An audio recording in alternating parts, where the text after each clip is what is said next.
Oi pessoal, mais um podcast Canaltech no ar e a humanidade voltou a olhar para a Lua, mas dessa vez não é só por ciência. Com a missão Artemis II recolocando astronautas no caminho do nosso satélite natural, uma nova corrida espacial ganha força, envolvendo governos, big techs, bilhões em investimentos e uma disputa global por poder e influência fora da Terra. Mas o que está realmente em jogo nessa nova fase da exploração espacial? E por que isso importa mais do que parece? É sobre isso que a gente conversa no episódio de hoje. Você também vai conferir. Pokémon TCG virou alvo de uma nova onda de roubos, youtubers acusam Apple de usar vídeos sem permissão e nova função do YouTube pode mudar como você assiste vídeos. Eu sou a Fernanda Santos e esse é o podcast Canaltech. Bora entrar no tema do episódio? Para entender por que a volta à Lua representa muito mais do que um avanço científico e pode inaugurar uma nova disputa econômica e geopolítica global, o podcast Canaltech recebe hoje Ian Grosner. Ian é procurador-chefe da Agência Espacial Brasileira e professor de Direito Espacial do Centro Universitário de Brasília e ajuda a explicar como essa nova corrida espacial está redefinindo as regras da exploração fora da Terra, quais interesses econômicos estão por trás desse movimento e onde o Brasil pode se posicionar nesse novo mercado. Primeiramente, muito bem-vindo ao podcast Canaltech. E eu já queria começar te perguntando, né? Porque a gente voltou para a Lua, mas dessa vez não é só por ciência, né? O que está realmente em jogo agora? Conta pra gente. Essas missões, na verdade, Artemis, né? Nós estamos na segunda, já tivemos a primeira e temos algumas programadas para frente. Elas se diferem um pouco das missões Apollo lá nos anos final dos anos 60 e início dos anos 70, justamente porque agora, talvez o maior motivo de estarmos voltando para a Lua é porque queremos estabelecer bases permanentes lá. Isso vai possibilitar, inclusive, a humanidade de ir mais longe. A ideia de termos bases na Lua serve também para uma espécie de entreposto, por exemplo, para viagens a Marte. É naturalmente o próximo destino da humanidade. Como nós já sabemos, já chegamos lá, mas por meio de sondas, né, naves não tripuladas, mas agora o próximo objetivo, passado depois aí do retorno à Lua, é realmente chegar a Marte. Então, o que difere de fato aqui é termos agora o objetivo de ter uma presença permanente do ser humano na Lua, né? Assim como hoje a gente tem na Estação Espacial Internacional, só que a Estação Espacial Internacional está só a 400 quilômetros de distância da Terra, na chamada órbita baixa. A Lua é muito mais longe, né? Então, e com muito mais desafios, né, inclusive técnicos, né, de como que essa presença humana vai se dar de forma permanente. Então, essas missões têm esse objetivo. E, claro, uma questão geopolítica, né? A gente sabe que hoje o país ou os países que chegarem primeiro e tiverem, eles com certeza terão uma importância maior dentro da geopolítica internacional. Dá para dizer que a gente está vivendo uma nova corrida espacial hoje? E se você tivesse que resumir, essa corrida é mais política, econômica ou tecnológica? Olha, eu acho que pode-se dizer sim, inclusive o próprio presidente americano insiste sempre em colocar que eles estão numa corrida, o administrador da NASA também, né? Só que agora mudou, né? Se nos anos 60 essa corrida espacial se deu entre os Estados Unidos e a então União Soviética, agora essa corrida é principalmente Estados Unidos e China. Então, nós temos esse novo componente, esse novo ator aí no cenário. Então, podemos dizer, sim, que estamos numa nova corrida espacial e, de fato, eu diria para você que é uma soma de todos esses que você colocou, né? A questão tecnológica é muito importante, essa questão que eu coloquei da ciência mesmo, né? Nós ainda temos muitas coisas para descobrir na Lua, né? Já sabemos que existe, por exemplo, lá presença de água e de outros componentes, né, a questão do próprio hélio 3, que é algo que promete para o futuro ser algo realmente extraordinário do ponto de vista energético, e, claro, o fator geopolítico, né? Isso aí é inegável, os países querem para ter realmente esse poder de força e mostrar, olha, nós somos a nação que conseguiu, por exemplo, voltar primeiro, assim como os Estados Unidos lá nos anos 60. E até hoje pode se orgulhar e dizer que foram os únicos que chegaram efetivamente com missões tripuladas na Lua, essa nova corrida espacial, então, eu diria que é uma soma de todos esses componentes. Legal, depois a gente fala um pouco mais do Hélio 3, que acho que é interessante, mas quem que está puxando esse movimento hoje, né? São os governos ou empresas privadas? Empresas como a SpaceX, a Blue Origin, mudaram esse cenário? Mudou um pouco. Vamos lá. Nos anos 60, mais uma vez, lembrando o início da primeira corrida espacial, a gente tinha praticamente ali dois governos, né, dois estados, né, Estados Unidos e então a União Soviética. Sendo que mesmo nas missões Apollo, é importante dizer que a iniciativa privada participou. A gente também não pode achar que a NASA fez tudo sozinha, né? Ela encomendava muita coisa. A própria Boeing, já na época, já uma série de outros componentes e outras indústrias bem especializadas forneceram, por exemplo, os componentes que montaram os veículos lançadores, os foguetes, né? Para levar o ser humano à Lua. Hoje, é claro que nós temos também os atores privados. Isso aí ficou muito evidente, principalmente nesses últimos 20 anos. E, claro, essas empresas mais famosas, a SpaceX, Blue Origin, elas também têm o seu planejamento separado do Estado, do governo, mas elas dão também todo o apoio para essas missões. Pode lembrar que, por exemplo, agora é uma missão da NASA, mas tem o apoio da ESA, a ESA que construiu lá a cápsula que os astronautas estão. Então, tem toda uma parceria que eu diria pública e privada. Então, hoje, dificilmente um Estado, um governo faz tudo absolutamente sozinho, né? Ele acaba trazendo consigo outros governos e também as empresas privadas. E, claro, a gente sabe que a própria SpaceX já também, através do seu CEO, já declarou várias vezes projetos bem ousados, inclusive para Marte. E esse acordo da Artemis, ele é uma cooperação ou uma estratégia assim de poder? Aí a gente precisa fazer uma distinção aqui, né? Uma coisa são os chamados Acordo Artemis e outra coisa são as missões Artemis. Os americanos foram muito espertos aqui de usar o mesmo nome, justamente porque meio que essa confusão foi até, acredito eu, foi até um pouco proposital. Então, o Acordo Artemis não é um tratado internacional, ele é um acordo unilateral dos Estados Unidos, em que ele reafirma ali princípios, né, que constam do direito espacial, que constam do Tratado do Espaço, uma série de coisas, e foi pedindo a adesão dos países, né? Hoje tem mais de países que aderiram a esse acordo Artemis.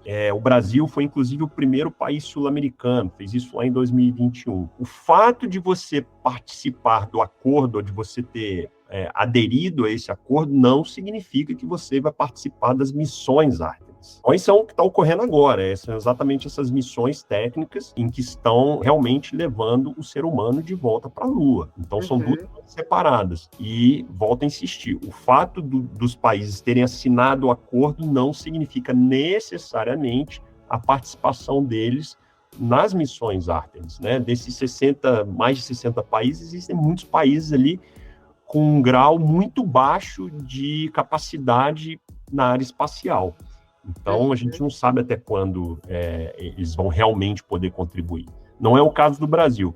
O Brasil já é antigo no setor espacial. O Brasil, eu diria que ele está ali num pelotão intermediário, né? É um país ainda em desenvolvimento, é um país ainda que precisa ter mais apoio, principalmente orçamentário na área espacial, mas é um país que já entregou muito e já consegue, por capacidade própria, fazer muita coisa, inclusive seus próprios satélites. Então, o Brasil tem planos, sim, bem concretos para participação nas missões Artemis também, além de ser signatário do Acordo Artemis. Hoje, juridicamente, a Lua pertence a alguém, né? Quem define as regras do espaço hoje, quem fica de fora, e o que impede um país ou uma empresa simplesmente ocupar uma área da Lua? Então vamos lá, não, ainda bem que nós temos regras no espaço, né? É isso que, inclusive, é o direito espacial, ele surgiu justamente para que isso que a gente está vivendo agora não se tornasse um problema e o direito viesse a reboque tentar corrigir. Diferente, por exemplo, lá do início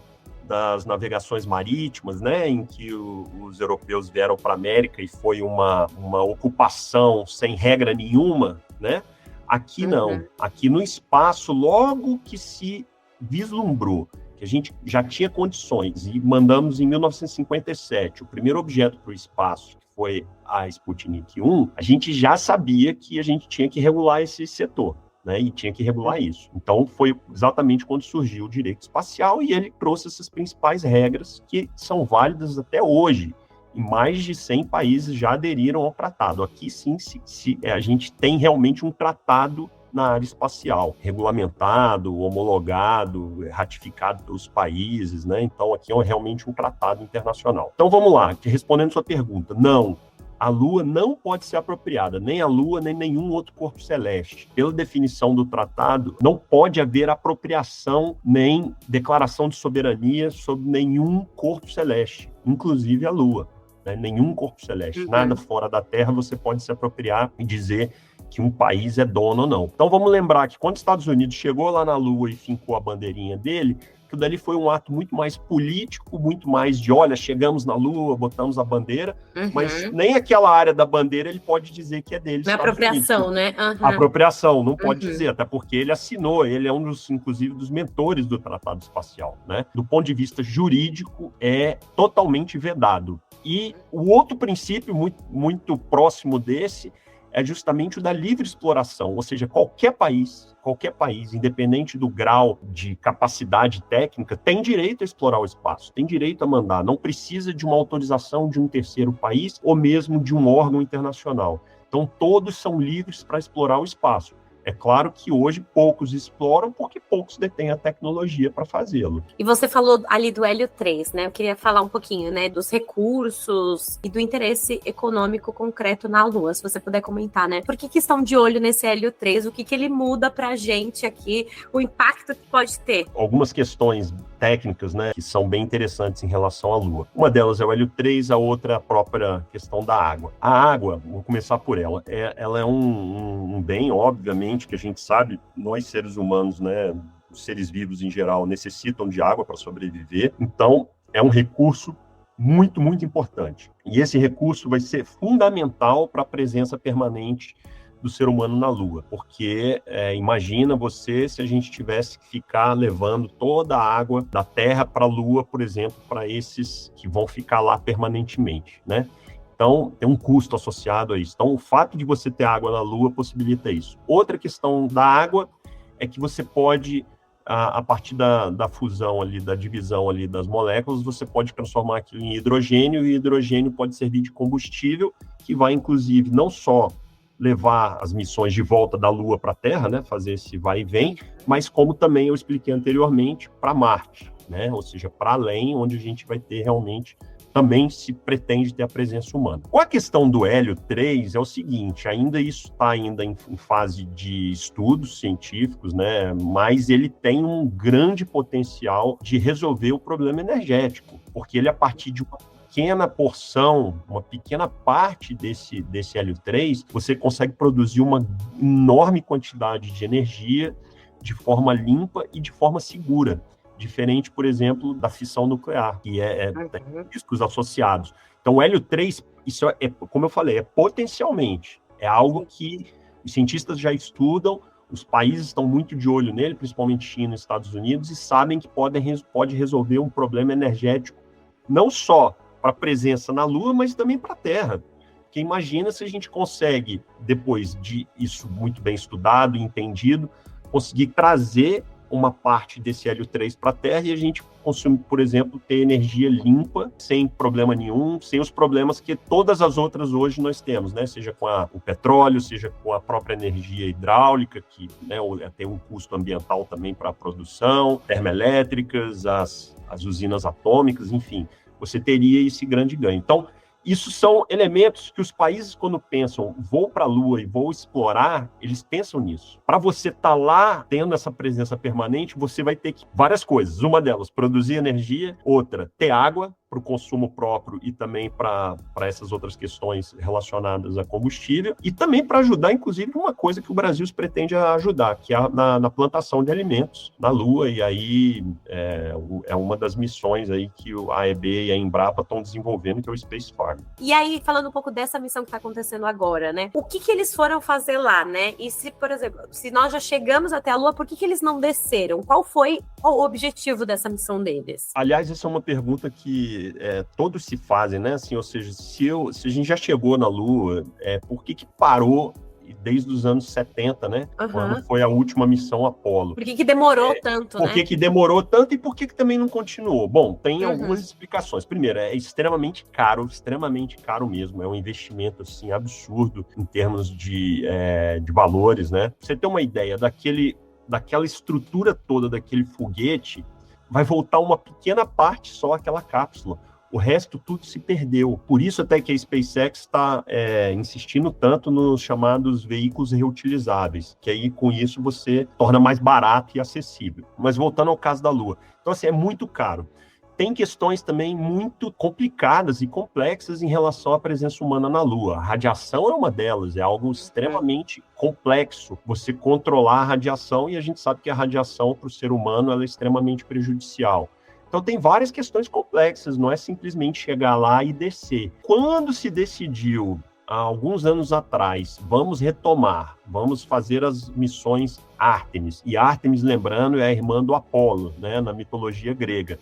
E a missão Ártemis pretende levar a primeira mulher à Lua, né, à Lua. Inclusive, uma das tripulantes agora é uma mulher, né? Então, daí vem o nome Ártemis, justamente porque é a irmã do Apolo. Legal. Então, essas missões, você começa com uma série de missões preparatórias até você estar no momento técnico, de fato, apto para você fazer o pouso seguro. Então, a missão Artemis 1, ela só mandou a nave não tripulada. Ela fez os mesmos movimentos, etc. e tal. A missão Artemis 2 já está indo tripulada. Ou seja, você já está ali observando os impactos, né, de uma missão dessa, o número de dias, o que pode acontecer. Ela já bateu alguns recordes, né? Foi mais longe possível da Terra, de forma tripulada, ou seja, uma pessoa viajou. Então, ela foi batendo vários recordes de missões Apolos anteriores. Então, isso tudo é estudado para você estar no momento pronto de chegar e realmente descer. Pode ser na Artemis 3, né? É um sonho americano, eles querem fazer isso até 2029, porque aí você completaria os 60 anos da missão Apollo 11, que foi exatamente aqui o homem pisou na Lua, mas a gente não sabe, são questões técnicas, né? Envolve uma série de questões, inclusive orçamentárias também. O próprio governo americano tem retirado orçamento da NASA, então a gente, assim, tem expectativa, mas não dá para cravar que, de fato, que vão pousar seres humanos lá na Lua até 2030. E a China está quietinha, mas está trabalhando também. A China não anuncia igual aos Estados Unidos, não faz esse, literalmente, Hollywood, né? Essa profusão. Show, né? Show. Esse show, né? Que os Estados Unidos sabem fazer muito bem e que tem que fazer mesmo, assim, é algo extraordinário que a gente está vivendo. Não estou criticando. Mas a China, ela trabalha de um jeito diferente, ela trabalha meio calada. A China já tem uma estação espacial só dela.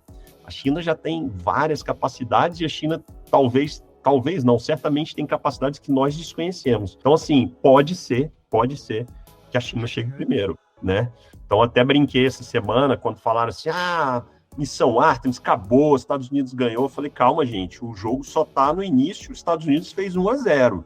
Mas o jogo tem ainda muito tempo até acabar. Tem que ver quem que vai chegar de fato lá na Lua no prazo razoável que eles entendam, né? E muito obrigada pela sua participação, por ajudar a traduzir um tema tão complexo e, ao mesmo tempo, tão fascinante, de uma forma tão clara para a nossa audiência. Foi um papo que mostra que a nova corrida espacial vai muito além da exploração científica e pode ter impactos reais, né? Tanto em tecnologia, na economia e na geopolítica nos próximos anos. Obrigada pelo seu tempo e fica o convite para você voltar para a gente conversar mais, que eu tenho muita pergunta para te fazer. Com certeza, Fernanda. Até porque quando vocês me mandaram, eu falei, não vai dar tempo nos 20 minutos. Coisa para falar. Não dá. Mas conte comigo, vai ser um grande prazer retornar aqui e sucesso para vocês e estou à disposição para, enfim, conversas futuras sobre espaço. Um abraço.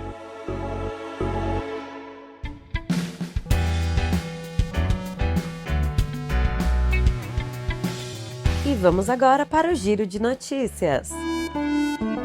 O YouTube está testando uma função para quem acha que até vídeo em 2 vezes ainda pode ser mais rápido. A plataforma começou a liberar o Auto Speed, recurso que ajusta automaticamente a velocidade de reprodução para acelerar trechos mais lentos de um vídeo, como pausas longas ou momentos de ritmo mais arrastado. A promessa é simples: fazer você consumir conteúdo mais rápido sem perder compreensão. Mas tem uma pegadinha. Por enquanto, a novidade está restrita a assinantes do YouTube Premium e apenas para quem participa do programa de testes da plataforma. Além disso, o recurso ainda funciona só em celulares e em vídeos em inglês. As cartas de Pokémon deixaram de ser só item de coleção e viraram alvo de criminosos. Uma onda de roubos envolvendo Pokémon TCG está preocupando lojas e colecionadores, especialmente nos Estados Unidos e no Reino Unido. E o motivo é simples: o valor dessas cartas disparou. Algumas coleções hoje valem mais de R$10 mil. Como são pequenas, fáceis de esconder e difíceis de rastrear, elas se tornaram um alvo perfeito para furtos e assaltos. Em alguns casos, criminosos chegaram a invadir casas de colecionadores e levar apenas os cards raros, deixando eletrônicos para trás. O fenômeno mostra como o mercado de colecionáveis mudou. O que antes era hobby de fã, agora virou ativo de alto valor e até questão de segurança. E a Apple está sendo processada por youtubers que acusam a empresa de usar vídeos da plataforma para treinar inteligência artificial sem autorização. Segundo a ação, a companhia teria baixado milhões de vídeos do YouTube e usado esse material para alimentar modelos próprios de geração de vídeo por IA, tudo sem consentimento dos criadores. Os autores do processo afirmam ainda que a Apple teria burlado mecanismos de proteção da plataforma para acessar esse conteúdo. Agora eles pedem indenização, proibição do uso futuro dos vídeos e até a destruição do material coletado. O caso reacende uma discussão cada vez maior no mercado de tecnologia. Até onde empresas de IA podem usar conteúdo da internet para treinar seus sistemas sem pagar ou sequer avisar aos criadores. Então é isso, o podcast do Canaltech fica por aqui. Aproveite para seguir o Canaltech nas redes sociais e deixe uma avaliação no seu aplicativo de podcast preferido. Este podcast foi roteirizado e apresentado por Fernanda Santos e contou com reportagens de Diego Corumba, Viviane França e João Melo, sob coordenação de Anaísa Catucci. A trilha sonora do Guilherme Zomer, a edição de Julie Cruz e a arte da capa de Eric Teixeira. Você escuta o podcast do Canaltech de segunda a sábado. Até mais!